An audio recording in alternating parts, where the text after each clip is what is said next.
I mean, you are likely sitting mere inches away from a device right now that is capable of translating the physical pressure of the air around you into a voltage, and then, it beams that to space and back in milliseconds. Right, which is just staggering when you really pause to think about it. It is. If you're at a desk or, holding your phone, you're staring right at it. It probably just looks like a tiny pinhole or maybe a sleek metal cylinder. You click unmute on a video call, the little icon turns green, and instantly your voice is transported across the globe. We expect it to work.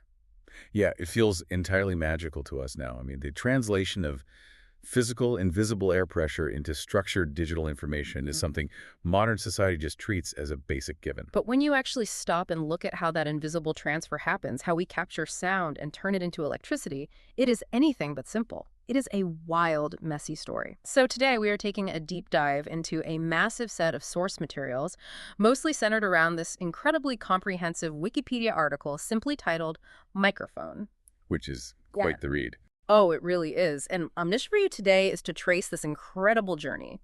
We are going to explore how humanity went from using basic acoustic cones in ancient theaters to eventually capturing the literal heartbeat of a snail. Yeah, and along the way, we will uncover the invisible three-dimensional geometry of sound that is happening all around you right now.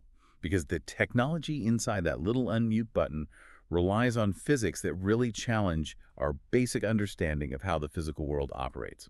Okay, let's unpack this, because to really appreciate the sleek technology sitting on your desk, we have to go back to the beginning. And the beginning of capturing and projecting sound was frankly bizarre. It was highly contested, incredibly lucrative, and in some early cases, extremely dangerous. It really was. If we look way back in the historical record, the fundamental problem was always volume. Right. Like, how do you get a fragile human voice to reach a massive group of people? Without just screaming yourself hoarse. Exactly. So the earliest known attempts were just acoustic megaphones. We're talking 5th century BC Greece. Actors in these large outdoor amphitheaters wore these massive, heavy theater masks, and they had specially designed horn-shaped mouth openings carved right into them. So the mask itself was basically a giant acoustic amplifier. Precisely. That makes sense, just physically funneling the air. And then jumping ahead, you have Robert Hooke, the English physicist in the 17th century, creating essentially the first tin can telephone using stretched wire and cups. But that's still all just moving physical sound waves around through tension and funnels. Right. It's mechanical. The real leap, the moment everything completely changed, was when humanity decided to mix sound with electricity. Which is where the danger comes out. Oh, absolutely. That transition to electrical telecommunication is where things get genuinely chaotic. By 1876, you have Alexander Graham Bell and Elisha Gray, who developed what was called the liquid transmitter. Okay, this is the part of the source material that absolutely blew my mind. When I was reading this, it sounded like a dangerous high school chemistry experiment gone horribly wrong. Because early telecommunication literally relied on talking into a cup of acid. It was a very literal, highly physical mechanism. The liquid transmitter consisted of a metal cup filled with water, and they mixed in a small amount of sulfuric acid to make that water electrically conductive. Because plain water isn't quite conductive enough for this, right? Right. And then a diaphragm, which is the membrane that vibrates when sound waves hit, was attached to a small needle. And that needle sat just barely submerged inside this acid solution. So let me get this straight. You speak, your voice physically pushes the diaphragm, and the diaphragm pushes this needle up and down in the acid. Exactly. And as the needle moved up and down, the size of the water meniscus pin, The meniscus, meaning the poo. the little curve of liquid clinging to the metal needle. Oh, right. Okay. So that meniscus would change in size. And that physical movement altered the electrical resistance in the circuit. That fluctuating resistance created a fluctuating electrical current that perfectly matched the sound waves of the voice. That is wild. It is the famous first phone conversation between Bell and Watson, the Mr. Watson come here moment that was conducted using a sloshing water microphone, just like this. It's incredible to think about. Sure. But obviously, carrying around a cup of highly corrosive sulfuric acid isn't exactly practical for consumer electronics or like putting a phone in everyone's living room. Which brings us to the late 1870s and one of the most bitter patent wars in technological history, the battle over the carbon microphone. The stakes were astronomical here. Right. You had David Edward Hughes, Thomas Edison, and Emil Berliner all fighting viciously for the credit. We really have to remember the context of the 1870s here. Long-distance communication was the space race of that era. The financial stakes were almost unimaginable. Whoever controlled the patent for a clear, reliable telephone signal was going to control global commerce. So who actually got there first? Well, Hughes actually demonstrated a working carbon microphone first.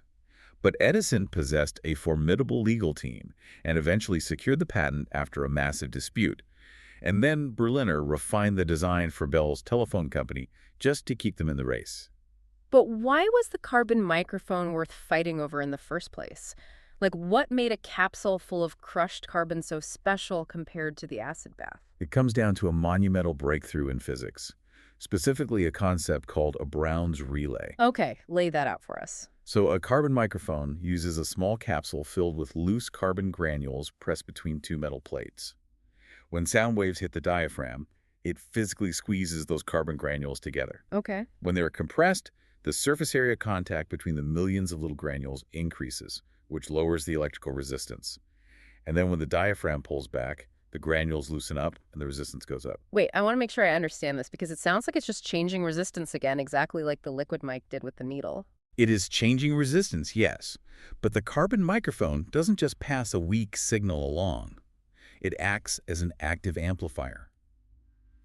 Think of a tiny sound wave as a person turning a valve on a massive city fire hydrant. Ooh, I like this. The person's fragile voice isn't providing the immense water pressure the city's electrical grid is doing that.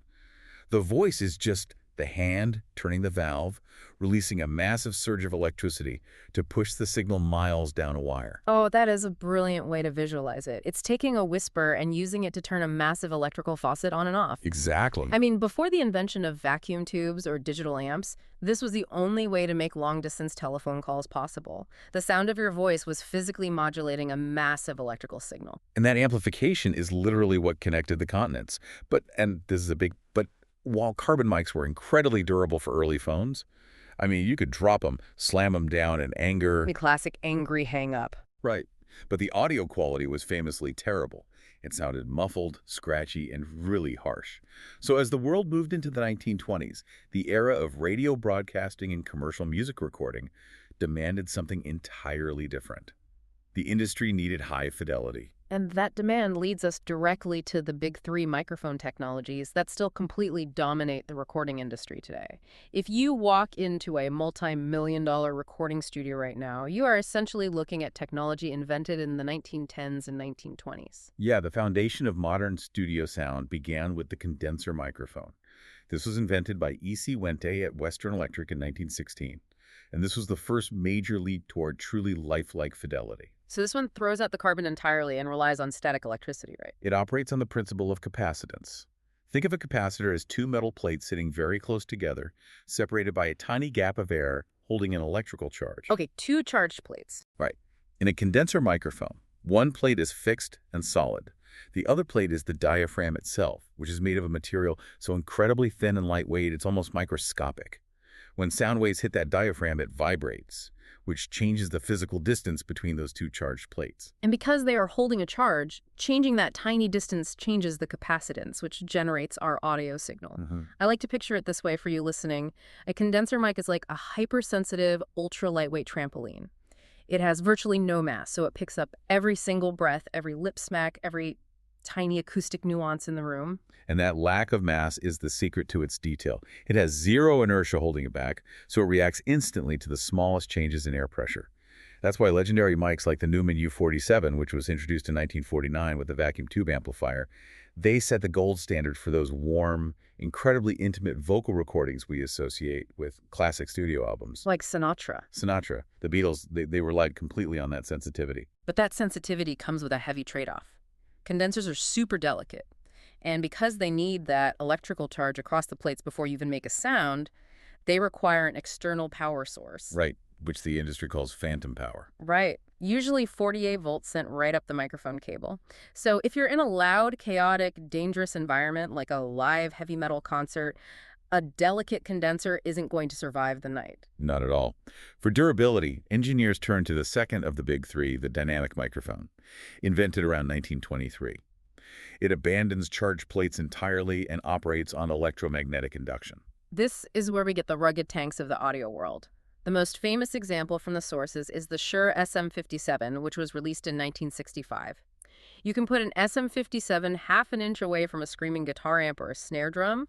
You can drop it down a flight of stairs, and it won't distort or break. It's basically indestructible. But how does it handle that much punishment? Well, instead of fragile plates, a dynamic microphone, which is also known as a moving coil microphone, uses a diaphragm attached to a small coil of copper wire. And this coil sits suspended inside a permanent magnetic field.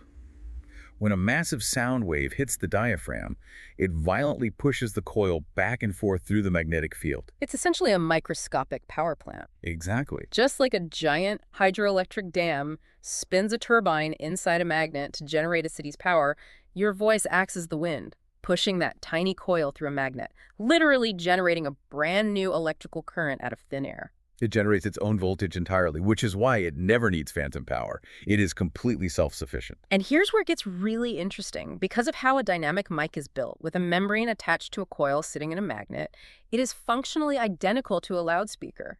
It is the exact same machinery, just operating in reverse. Yeah, the principle of reciprocity applies perfectly here. A speaker takes an electrical current, pushes a membrane, and moves air to create sound. A dynamic mic takes moving air, pushes a membrane, and creates electrical current. Because the physics are identical, you can literally wire a speaker in reverse and use it to capture sound. Which blew my mind because the source notes that audio engineers actually do this on purpose. There's a device called the Yamaha Subkick. It is literally a 6.5-inch speaker woofer, the exact kind you'd find in a home stereo, mounted inside a drum shell. It looks crazy in the studio. And engineers place it right in front of a kick drum. Because the speaker membrane is so massive and heavy, it physically cannot move fast enough to pick up the high-pitched sounds of the cymbals. So it acts as a natural, physical acoustic filter, only picking up those massive, low-frequency thumps. It's literally just a speaker listening instead of shouting. It's a brilliant hack of physical mass. Now, the third of the big three technologies also introduced around 1923 is the ribbon microphone. The fragile ones. Very fragile. It uses a magnetic field like the dynamic mic, but instead of a heavy coil, it suspends an incredibly thin, corrugated strip of aluminum ribbon right between the magnets. And these are notorious for being the most fragile pieces of equipment in a studio. Oh, without question. Because the ribbon is mere microns thick, it has almost zero mass. This means it responds to the raw velocity of the air particles moving past it, rather than just the pressure. It captures a uniquely smooth, highly natural sound.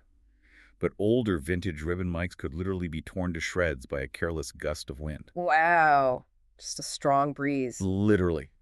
And if you accidentally routed that 48-volt phantom power we talk about into a vintage ribbon mic, the sudden jolt of electricity could stretch or snap the metal ribbon instantly. Ouch. So we've engineered mics that won't break, and mics that sound incredibly lifelike. But there's a glaring problem.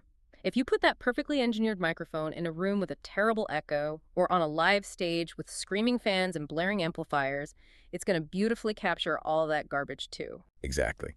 Mastering the internal tech was really only half the battle.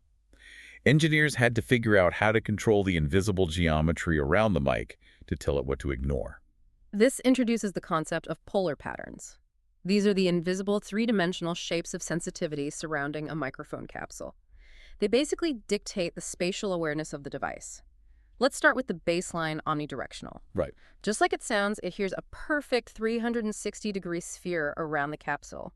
And the source notes that omnidirectional mics offer the purest sound with the lowest coloration, and they can capture incredibly deep bass all the way down to 20 hertz, because they are purely sensing changes in raw air pressure from any angle. They don't have to play any complex acoustic tricks or use physical blockages to filter sound, so the frequency response is naturally very flat and true to reality. Okay, but I have to push back on this. Sure. If omnidirectional microphones provide the absolute purest sound, the most accurate bass, and basically no distortion, why don't we just use them for absolutely everything? Well, we run headfirst into the messy reality of the spaces we live in.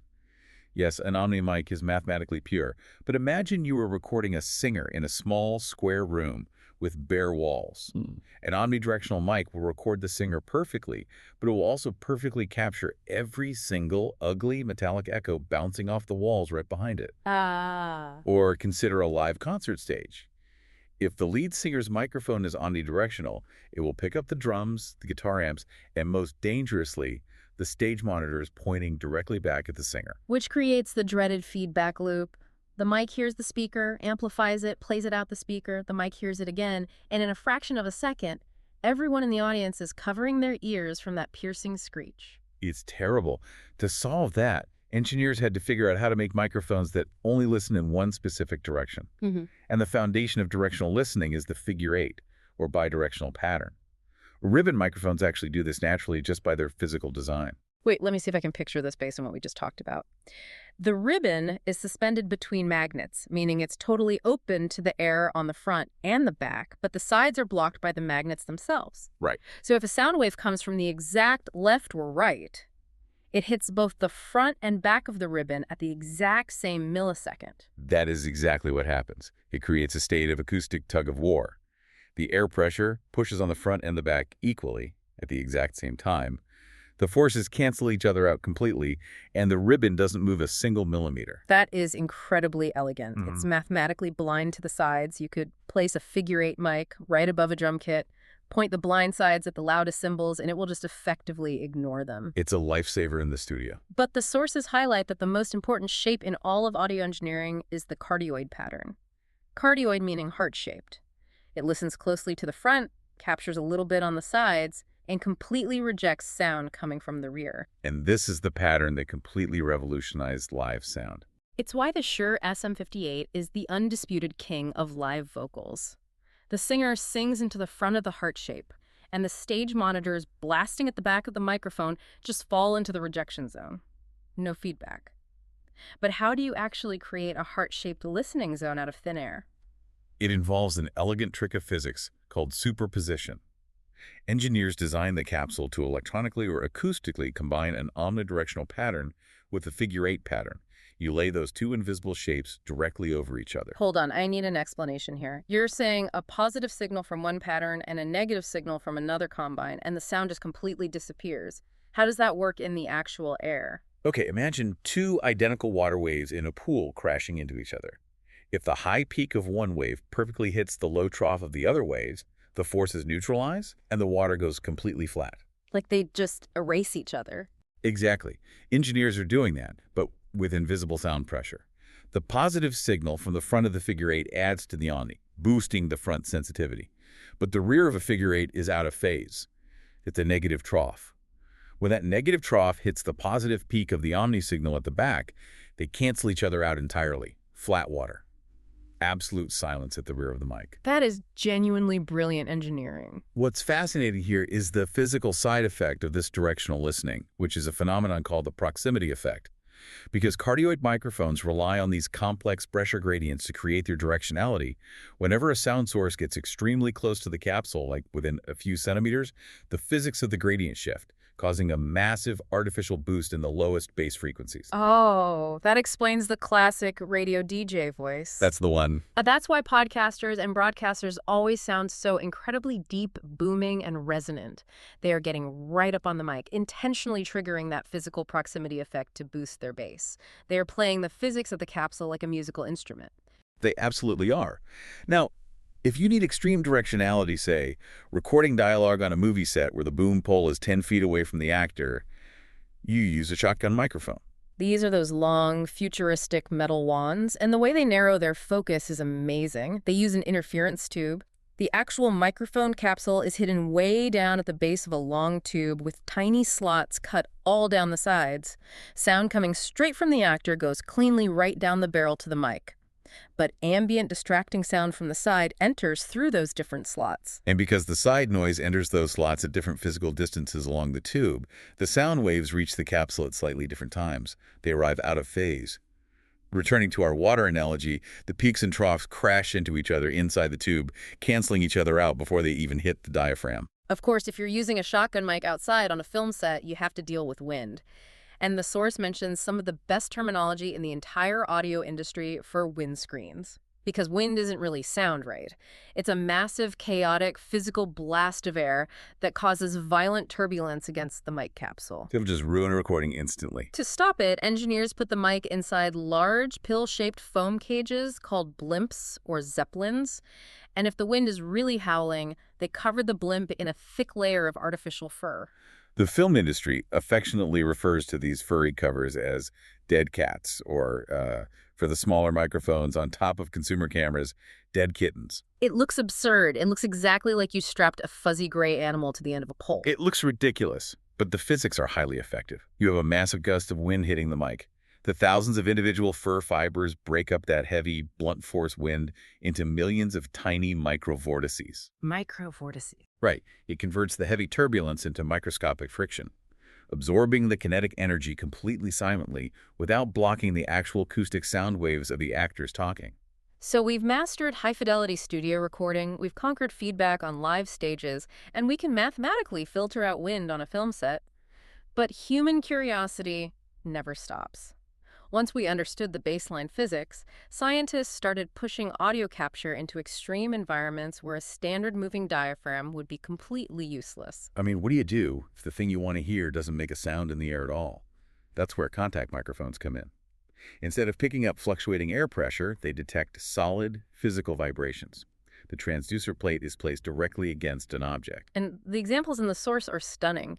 Contact mics are so hypersensitive they have been used by researchers to record the literal footsteps of ants and the muscular heartbeat of a snail. It fundamentally shifts what we even consider to be sound. We also have environments where metal and electricity are actively dangerous. Think about the inside of a hospital MRI machine. The magnetic field is so massive that a dynamic or ribbon mic would be instantly destroyed. Or worse, the magnets would turn the metal casing into a lethal projectile. Which you definitely do not want in a hospital. No. So to solve that, they invented the fiber optic microphone. There are zero metal or electrical parts in the capsule at all. It shoots a tiny laser down a glass optical fiber, bounces the light off a reflective diaphragm, and sends it back up second fiber. When sound moves that diaphragm, it changes the intensity of the reflected light. That's so clever. A computer down a hall reads the light fluctuations and turns it back into audio. Complete 100% immunity to magnetic fields. If you want to go a step further and eliminate the physical diaphragm entirely, you move into the realm of pure laser microphones.